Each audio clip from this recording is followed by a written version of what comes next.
Welcome everybody. Current affairs play a very key role in deciding one's success in UPSC Civil Services examination. And friends, current affairs is a very broad area, right? So there has always been some confusion about current affairs among the students on what they will have to read every day.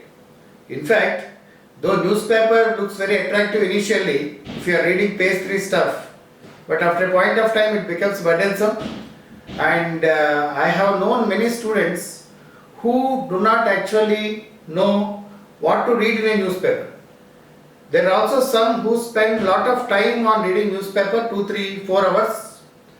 It is just like, going in the dark or groping in the dark without knowing anything much. So what from our platform, our website, what we offer is very crisp points about current affairs which will help you even if you don't follow newspaper regularly.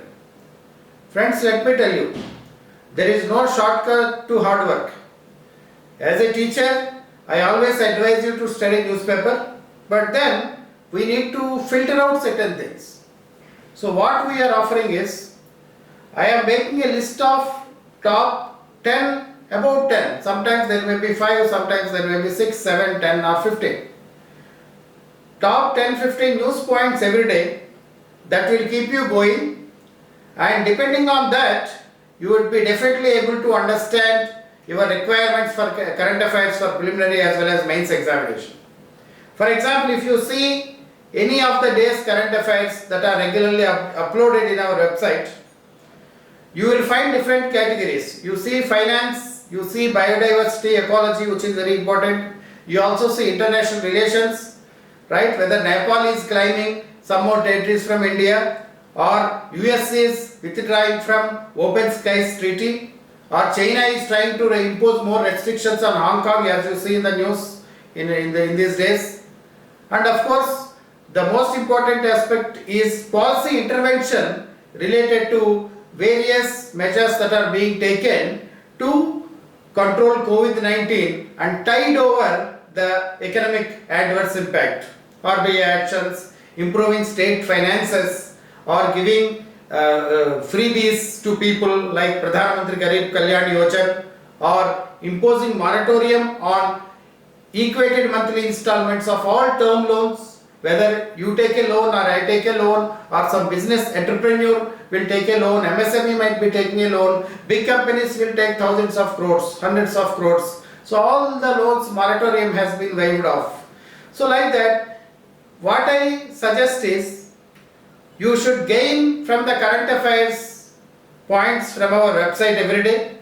It's a free website for the benefit of the students. So you please simply log in. You need not even log in, but I request all of you to register so that we can also send you material in future. Some test series and some information can be seen. See, we don't harass people to join us. Okay, it has to be made on the basis of your judgment of our website or my teaching or the efficacy of a particular program.